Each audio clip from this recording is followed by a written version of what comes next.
స్వామి గారు, చెప్పండి. మీరు వాకింగ్ వచ్చారా? అవును, వాకింగ్, మార్నింగ్ వాకింగ్. అంటే ఎక్కడి దాకా వెళ్ళారు మీరు వాకింగ్? అంతర్గాం. అంతర్గాం అంటే సుమారు ధరూర్ క్యాంప్ నుంచి అంతర్గాం రోడ్డు ఉన్న ఎన్ని కిలోమీటర్లు వస్తుంది? 2.5 కిలోమీటర్ వస్తుంది. అంటే ఫోన్ ఎంత ఉంటుంది?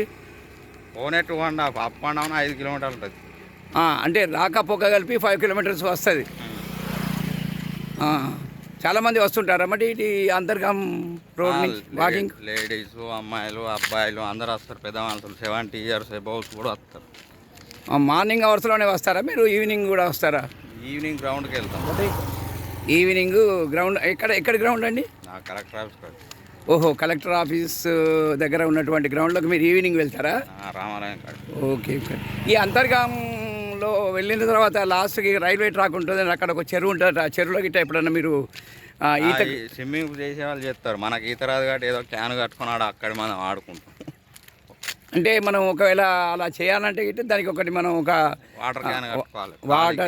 వాటర్ క్యాన్ కట్టుకొని మనం దాంట్లో ఈదొచ్చు. అంటే మనకు అక్కడ నేర్పే వాళ్ళు ఎవరైనా ఉంటారా? జాలర్ అటువంటి కానీ ఎవరైనా మన ఫ్రెండ్స్ కానీ? వాళ్ళు సీనియర్స్ ఉన్నారు, వాళ్ళు మామూలుగా సెక్యూరిటీ టైప్ ఉంటారు, నేర్పుతారు. సీనియర్సా? వాళ్ళు ఇప్పుడు మీరు రాంగా ఎవరో మీతోటి సంభాషణ చేసినట్టుగా నేను గమనించా. మరి మీతోటి ఏమో అంటున్నారు. వాళ్ళ గ్యాంగ్ 30 మంది దాకా ఉంటారు. రెగ్యులర్గా మాతో కూడా కలవరు అని అంటారు. వారు చెప్తున్నారు మీతోటి. మరి మీరేమన్నారు దానికి? చూద్దాం, టైం తీసుకొని వస్తామని చెప్పి. మీరు వస్తాం మేము అని చెప్పారా? కానీ వాళ్ళు చాలా మంచిగా సంభాషణ మీతో క్లోజ్గా మాట్లాడినట్టు నాకు అనిపించి నాకు సంతోషమైంది. ఇటువంటి వాళ్ళు ఉండాలి, రెగ్యులర్గా పోతే మంచిగా ఉంటుంది. ఇటువంటి ఇట్లా కూడా మనను ప్రేరేపణ చేసి మీరు రండి, మేము ఉన్నాం, ఒక బ్యాచ్ మీకు నేర్పుతాం, మీరు భయపడే అవసరం లేదు.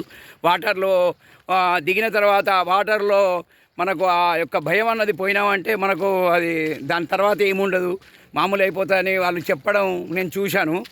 నాకు చాలా బాగా అనిపించింది. తర్వాత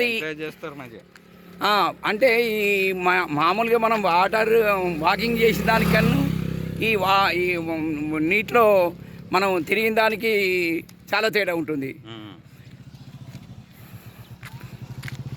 ఈ రామాలయం, ఈ రూట్లో రామాలయం కూడా ఉంటుందంట కదా? ఎదురుగా ఉంటుంది రామాలయం. ఓహో, రామాలయం దగ్గర కూడా ఒక గ్రౌండ్ అదేనా మీరు చెప్పేది ఇప్పుడు గ్రౌండ్? అదే గ్రౌండ్. ఓకే. సరేనండి, థ్యాంక్స్. రైట్.